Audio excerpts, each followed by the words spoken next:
नमस्कार, जी बिजनेस पर आपका स्वागत है। आप देख रहे हैं पावर ब्रेकफास्ट। मैं हूं मानसी दवे। हफ्ते का पहला कारोबारी सत्र और जैसे कि हमें आधे शुक्रवार के दिन शानदार बढ़त के साथ भारतीय बाजार ने क्लोजिंग देखी। अब वहां से हिल लेवल्स पर कारोबार शुरू होता है और देखना काफी अहम होगा। साथ ही मंथली एक्सपायरी का भी हफ्ता है तो काफी उतार चढ़ाव इस हफ्ते में देखने को मिल सकते हैं। लेकिन इस बीच सबसे पहले विदेशी बाजार के संकेतों से शुरुआत कर लेते हैं।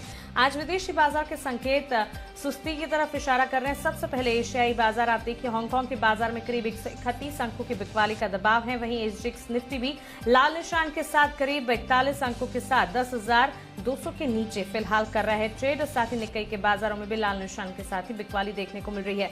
शुक्रवार के दिन अमेरिकी बाजार भी ध्यान रखिएगा, अच्छी शुरुआत हुई लेकिन उसके बाद गिरावट देखने को मिली। अब विदेशी बाजार में बिकवाली के पीछे की वजह क्या है, वीकेंड के दौरान विदेशी बाजार में क्या कुछ हुआ और साथ ही कोरोना का अपडेट कैसा है, ये जानने के लिए हमारे साथ दीपांशु भंडारी जुड़ गए और साथ ही हमारे साथ जी बिजनेस के मैनेजिंग एडिटर अनिल सिंघवी भी जुड़े हैं, जो कि आज के लिए अपनी पहली रणनीति हमें बताएंगे। शुरुआत दीपांशु, आप बताइए विदेशी बाजार के संकेत क्या हुआ वीकेंड के दौरान, कमजोरी क्यों देखने को मिल रही है? थोड़ी सुस्ती के संकेत जरूर है मानसी, हालांकि कहना पड़ेगा डाउ फ्यूचर्स कमजोर शुरुआत के बाद वहां पर रिकवरी आपने आती हुई देखी है। 50-60 अंकों की तेजी हो रही है। एक्चुअली 2-3 डेवलपमेंट्स हैं। एक तो जो हांगकांग में परेशानी थी जो नेशनल सिक्योरिटी कानून को लेकर, उसकी डिटेल्स अब सामने आ गई हैं और काफी तनावजनक डिटेल्स हैं ये। तो आगे जाकर यहां से भी चिंता बढ़ सकती है। जहां तक चीन और हांगकांग का सवाल है वहां पर नजर रखनी पड़ेगी। WTO में चीन और यूरोप का तनाव है, वहां पर भी नजर रखनी पड़ेगी। और सबसे बड़ी चिंता इस समय कोरोना को फैलने को लेकर है और इसलिए हमने देखा कि शुक्रवार के दिन डाउ लगभग 200 अंक फिसला और दिन की ऊंचाई से तो लगभग 600 अंक की गिरावट रही डाउ में। और इकोनॉमी से जुड़े स्टॉक्स में ही सबसे ज्यादा बिकवाली का दबाव आपने देखा। कुछ राज्यों के नए मामलों में हमने रिकॉर्ड उछाल देखा है और इसके चलते चलते कुछ अमेरिकी बिजनेसेस अब अपने कारोबार इन राज्यों में बंद कर रहे हैं, जैसे कि एप्पल जो 11 अपने स्टोर्स बंद करने वाला है अमेरिका में, क्योंकि कुछ जगहों पर कोरोना काफी तेजी से फैल रहा है। तो वहां से सबसे बड़ी चिंता आ रही है और बड़े स्टेट्स में दिखाई दे रहा है कि कोरोना के नए मामले बढ़ रहे हैं, तो वहां से चिंता बढ़ सकती है। हालांकि पिछला हफ्ता अमेरिकी बाजारों के लिए अच्छा रहा। डाउ में लगभग 1%, वहीं नैस्डैक में हमने देखा रिकॉर्ड हाई भी बना और लगभग 3.5% की तेजी रही। पर शुक्रवार के दिन हमने गिरावट जरूर देखी है। यूरोप के बाजार मजबूत रहे। पिछला हफ्ता कच्चे तेल के लिए भी काफी अच्छा था और वहां पर भी हमने स्ट्रेंथ आती हुई देखी है। बट जिस तरह से कोरोना फैल रहा है और उसके जो इफेक्ट हो सकते हैं, वहां से चिंता जरूर आ रही है निवेशकों के माइंड में, तो वहां पर नजर रखनी पड़ेगी। हालांकि बाजार पर इस समय उसका उतना इम्पैक्ट नहीं देखने को मिल रहा है। बिल्कुल दीपांशु, साथ ही दुनिया भर में कोरोना की स्थिति अब कैसी दिख रही है? अब पिछले 3-4 दिन काफी खराब रहे जहां तक कोरोना के फैलने का सवाल है। बल्कि शुक्रवार के दिन अगर आप नए मामले देखें तो ग्लोबली 1,80,000 नए मामले सामने आए, जो अब तक का रिकॉर्ड है। उस दिन ब्राजील में हमने 55,000 नए मामले देखे थे। पिछले 2 दिनों में अमेरिका में हर दिन 30,000 से ज्यादा नए मामले आ रहे हैं और ये 1 मई के बाद है जब अमेरिका के नए मामले 30,000 से ज्यादा हैं। तो वापस जो अमेरिका में अपटिक आ रहा है नए मामलों का, वो चिंताजनक है। जैसे कि मैंने कहा, कई राज्यों में रिकॉर्ड नए मामले हैं। 7 राज्य ऐसे हैं जहां पर रिकॉर्ड नए मामले हैं। 23 राज्य ऐसे हैं जहां पर नए मामले दिन बर दिन बढ़ते जा रहे हैं। तो वहां से चिंता जरूर बढ़ रही है और अब जो संक्रमित लोगों की संख्या है वो भी 23.5 लाख के पार हो गई है। 1,22,000 लोगों की मौत हो गई। तो अमेरिका में कोरोना काफी तेजी से फैल रहा है। ब्राजील में कोरोना काफी तेजी से फैल रहा है। मरने वालों की संख्या 50,000 के पार है और जल्द ही 11 लाख लोग वहां पर प्रभावित होंगे। और भारत की बात करें तो पिछले 3 दिनों में भारत में भी हमने 46,000 नए मामले देखे हैं, यानी कि दिन की एवरेज 15,000 से ज्यादा हो गई है और मरने वालों की संख्या भी अब 13,700 के पार है। तो काफी तेजी से नए मामले आ रहे हैं कुछ बड़े देशों में और वहां से चिंता बढ़ रही है। और हाइड्रोक्सी क्लोरोक्विन का एक और ट्रायल बंद कर दिया गया है। ये नेशनल इंस्टीट्यूट ऑफ हेल्थ है अमेरिका में, जो कह रहा है कि इस दवाई का ज्यादा कुछ असर नहीं दिख रहा है मरीजों पर। बिल्कुल दीपांशु, शुक्रिया ये तमाम जानकारी के लिए और हमारे साथ जुड़ने के लिए। तो कह सकते हैं कि हफ्ते की शुरुआत विदेशी बाजार तो कमजोरी के संकेत दिखा रहे हैं और साथ ही कोरोना की स्थिति जो है वो अब भी गंभीर बनी हुई है। लेकिन चलिए देखते हैं कि शुक्रवार के कारोबारी सत्र में विदेशी निवेशकों ने FIS-DIS ने क्या किया है। FIS का एक्शन देखिए, कैश मार्केट में करीब 1237 करोड़ की खरीदारी FIS की तरफ से आती हुई दिखी है। वहीं DIS ने कैश मार्केट में करीब 881 करोड़ की बिकवाली की है। वायदा बाजार में भी FIS एफआईएस की तरफ से करीब 2348 करोड़ की खरीदारी आती हुई देखने को मिली है। तो संस्थागत निवेशकों में एफआईएस ने कैश मार्केट और वायदा बाजार में खरीदारी की, लेकिन डीआईएस की तरफ से 881 करोड़ की बिकवारी भी देखने को मिल रही है। चलिए अब सीधा रुख करते हैं हमारे स्पेशल सेगमेंट का, जहां हम रोज बात करते हैं जी बिजनेस के मैनेजिंग एडिटर अनिल सिंघवी से।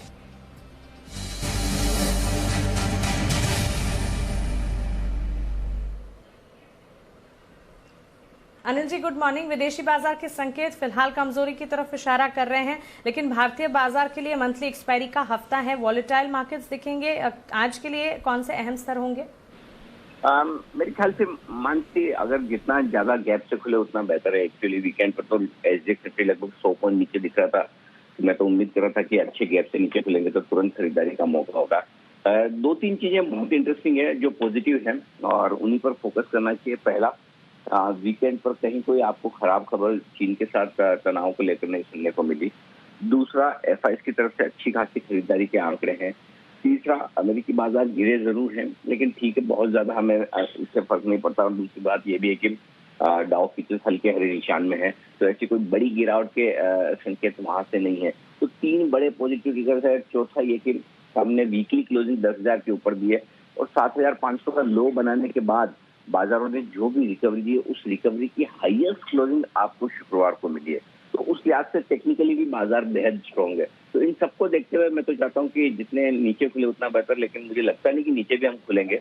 अभी जिस तरह का माहौल, अगर एशिया में यही माहौल रहता तो हो सकता है हम 30-40 पॉइंट एसजेएक्स निफ्टी की जो 30-40 पॉइंट नीचे दिख रहा है उसके मुकाबले में 30-40 पॉइंट ऊपर ना खुल जाए। तो मेरा ये समझना है कि जितनी गिरावट के साथ शुरुआत होगी उतना बेहतर है, खरीदने का तुरंत मौका होगा। ये तो हुई बात शुरुआत की। जो रेंज है सपोर्ट के तौर पर वो 10,175 10,125 है। आज के लिए मजबूत सपोर्ट जो है ये आसानी से टूटने वाला है नहीं, इसको ध्यान में रख के खरीदारी करनी चाहिए। ऊपरी स्तरों पर 10,275 10,325 एक बार जी ऊपर का लेवल है, उसके पार होने के बाद 10,400 10,450 तक बाजार की जाने की कोशिश हो सकती है। तो वो टारगेट है अगले 1-2 दिनों का 10,400 10,450 तक का टारगेट बन सकता है।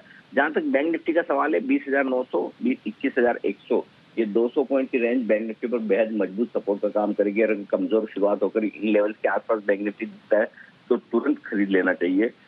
ऊपरी स्तरों पर मुझे लगता है 21,600 से 21,800 की रेंज होगी, जहां तक जाने की कोशिश बैंक निफ्टी कर सकता है और उसके बाद देखेंगे आगे क्या कुछ होता है। तो ओवरऑल व्यू पॉजिटिव रखिए। गिरावट मिले, कमजोर शुरुआत हो, खरीदारी कीजिए। और मुझे लगता भी नहीं कि बहुत ज्यादा वॉलेटिलिटी होगी। मैं बहुत उतार चढ़ाव की उम्मीद भी नहीं कर रहा हूँ। उतार चढ़ाव भी मेरे हिसाब से कम होना चाहिए। हाँ, ये जरूर है कि बढ़ने की स्पीड बहुत ज्यादा ना रहे, आपको इंडेक्स शांत थोड़ा सीमित दायरे में कारोबार करता हुआ दिखे। और ऐसे में फोकस पूरा आप कैश मार्केट के स्टॉक पर, मिड कैप स्मॉल कैप शेयरों पर कर लीजिए। इंडेक्स के बाहर भरपूर एक्शन रहेगा, जितना चाहिए उतना। सेक्टर स्पेसिफिक, स्टॉक स्पेसिफिक जबरदस्त तेजी रहने वाली है। तो पूरी तरह से तेजी का व्यू लेकर चलिए। बिल्कुल इसमें कहीं कोई इफ बट नहीं और कहीं कोई कंफ्यूजन नहीं होना चाहिए। खरीदारी का मौका है। बिल्कुल अनिल जी, शुक्रिया ये तमाम जानकारी के लिए और हमारे साथ जुड़ने के लिए। तो जिस तरह से अनिल जी बता रहे हैं, पहली रणनीति के तौर पर आप देखिए पॉजिटिव स्ट्रेंथ जो बाजार ने पिछले हफ्ते दिखाई, इस बार भी इस हफ्ते भी शुरुआत अच्छी होने के पूरे संकेत मिलते हुए दिख रहे हैं। और खासतौर से अगर आप मौके ढूंढ रहे हैं तो मिड कैप स्मॉल कैप में मौके तलाशने चाहिए। और साथ ही आपको बता दें कि जी बिजनेस भी मिड कैप और स्मॉल कैप में कहाँ पर निवेश और साथ ही शॉर्ट टर्म पर्सपेक्टिव के लिहाज से आप निवेश करके चल सकते हैं, इस पर खास पेशकश लेकर आ रहा है। दिन भर आपको हमारे साथ जुड़े रहना है, टॉपिक्स आपके सामने हम रखेंगे। लेकिन चलिए अब जान लेते हैं कि आज खबरों के चलते कौन से शेयर्स हैं जो कि एक्शन में देखने को मिलेंगे। बताने के लिए देवांशी आश्रफ हमारे साथ जुड़ गई हैं।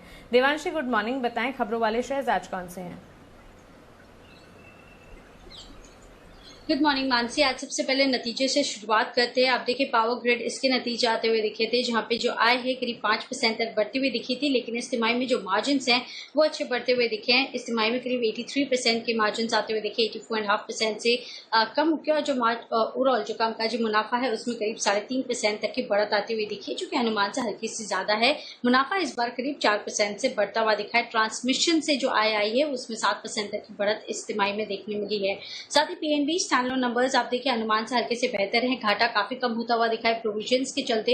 इस तिमाही में जो घाटा है करीब 697 करोड़ पे आते हुए दिखे हैं, 4749 करोड़ से घटकर, और प्रोविजंस इस बार 51% तक कम होते हुए दिखे हैं। और तिमाही आधार पर देखें तो 18% तक प्रोविजंस बढ़े हैं, लेकिन एसेट क्वालिटी पर भी आप नजर कीजिए, इस बार थोड़ी सी सुधरती हुई दिखी है। GNPAs जो है वो 16% से कम होके इस बार 14.21% पे आते हुए दिखे हैं, और नेट NPAs भी आप देखिए 7.18% से कम होके 5.78% पर आते हुए दिखे। कुल मिलाकर जो एसेट क्वालिटी है उसमें सुधार है, प्रोविजन सालाना आधार पर कम होते हुए दिखे, जिसके चलते मुनाफे को सहारा मिलता हुआ दिखा है।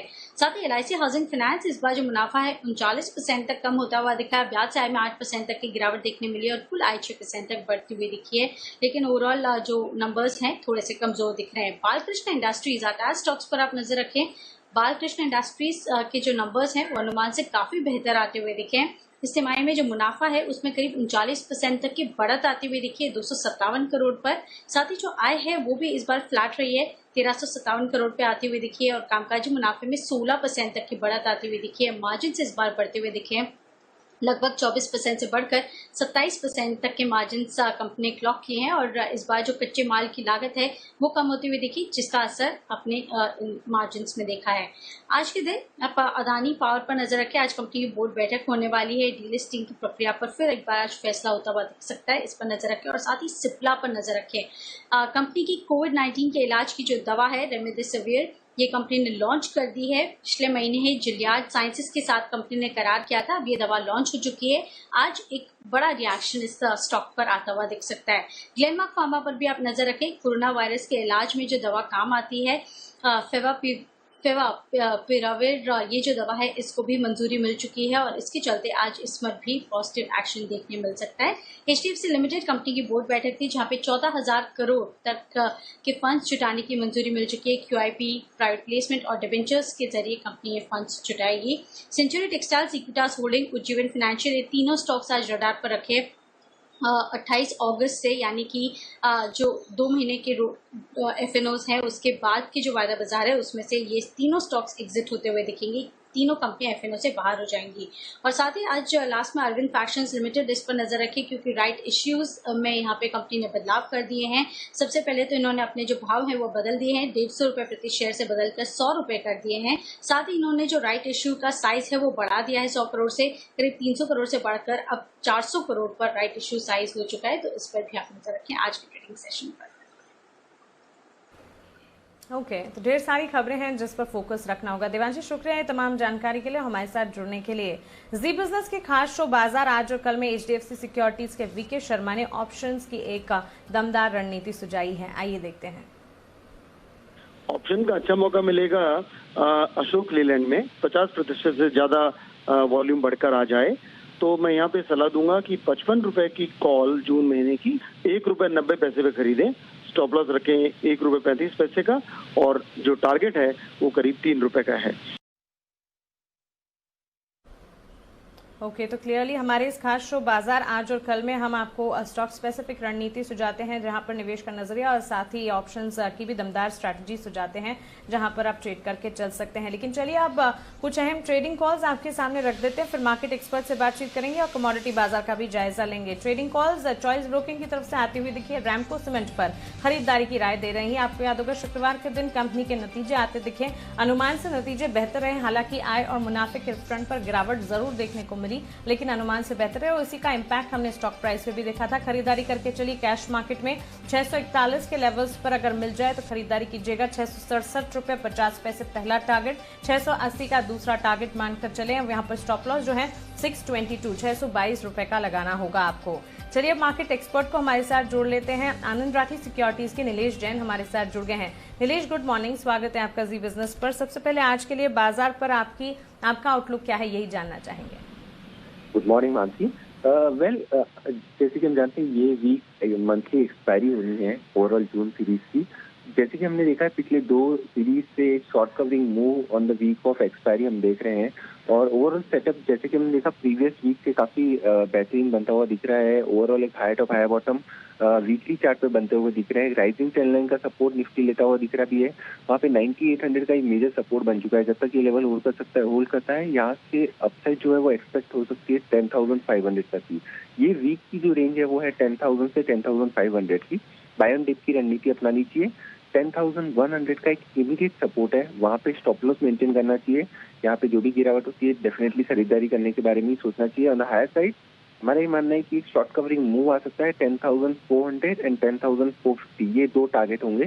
जब तक 10,000 का लेवल ये वीक होल्ड करता है ओवरऑल सेटअप पॉजिटिव ही लग रहा है।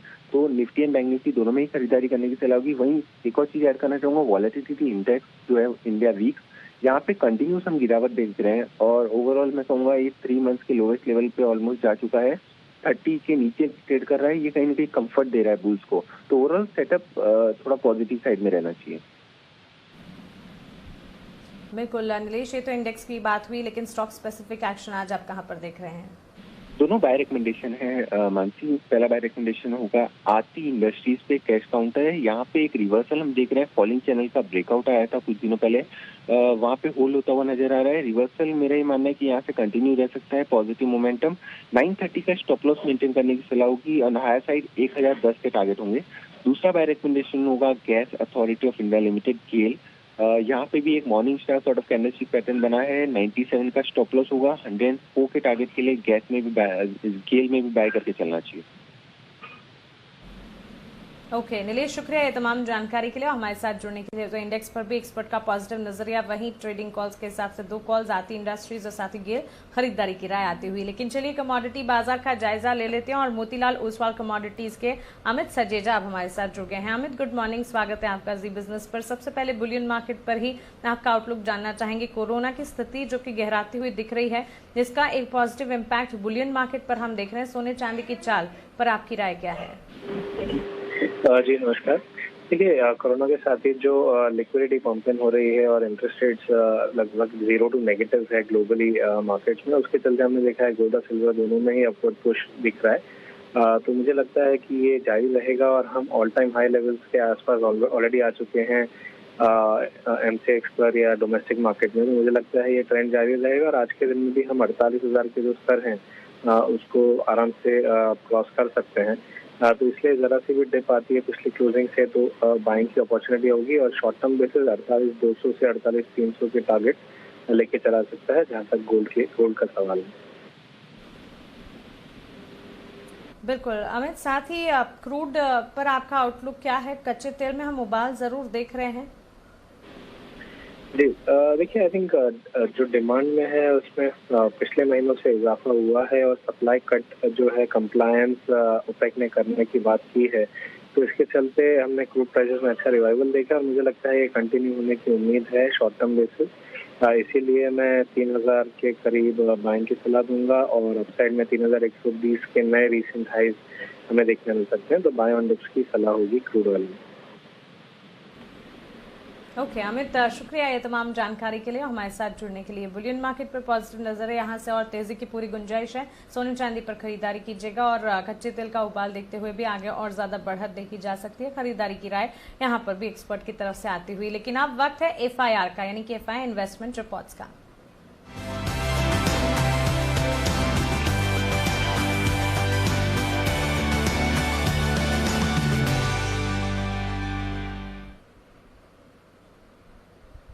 ब्रोकरेज रिपोर्ट से जुड़ी ताजा जानकारी लेकर हमारे साथ आशीष चतुर्वेदी जुड़ गए हैं। आशीष, गुड मॉर्निंग, बताएं। Good morning Mansi. रिपोर्ट्स ढेर सारी है। सबसे पहले आप देखिए कैडिला हेल्थकेयर पर रिपोर्ट्स आती हुई दिख रही है। CLSA की रिपोर्ट है जहां पर फिर से खरीदारी की राय को बताया जा रहा है। लग 400 से बढ़ाकर 440 कर दिया है, लेकिन क्रेडिट स्विस को कैडिला हेल्थकेयर फिलहाल पसंद नहीं आ रहे, जिसके चलते इन्होंने रेटिंग को डाउनग्रेड कर अभी अंडर परफॉर्म की राय दे रहे। 300 रुपये के लक्ष्य लेकर है कि कुछ चुनिंदा प्रोडक्ट्स पर जो निर्भरता ज्यादा है, जिसके चलते स्टॉक इन्हें पसंद नहीं आ रहा। फाइनेंशियल्स पर ढेर सारी रिपोर्ट्स आती हुई दिखी है। CLSA की सबसे पहले आप देखिए HDFC लिमिटेड पर डाउनग्रेड कर दिया है। खरीदारी की राय से बदलकर अभी आउट परफॉर्म की रेटिंग दे रहे हैं। लक्ष्य 2240 से घटाकर 2100 कर दिया है। कोटक महिंद्रा बैंक पर भी डाउनग्रेड आया। खरीदारी की राय को बदलकर अभी आउट परफॉर्म की रेटिंग दे रहे हैं।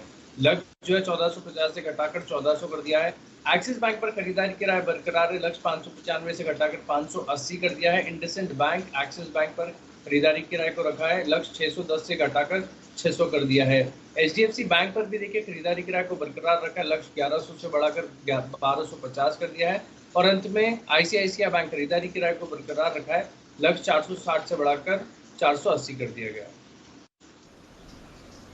ओके आशीष, शुक्रिया ये तमाम ब्रोकरेज रिपोर्ट्स हमारे सामने रखने के लिए। तो क्लियरली फार्मा स्पेस के लिए ब्रोकरेज जारी है और साथ ही बैंक्स पर काफी सारी ब्रोकरेज रिपोर्ट्स है जिस पर आज हमें फोकस करना होगा। चलिए इसी के साथ पावर ब्रेकफास्ट में फिलहाल इतना ही, मुझे दीजिए इजाजत, लेकिन ब्रेक के उस पार आपके लिए लेकर आ रहे हैं फास्ट मनी, जिसमें आपको मिलेंगे आज के लिए 20 दमदार ट्रेडिंग आइडियाज। बने रहें जी बिजनेस के साथ। नमस्कार।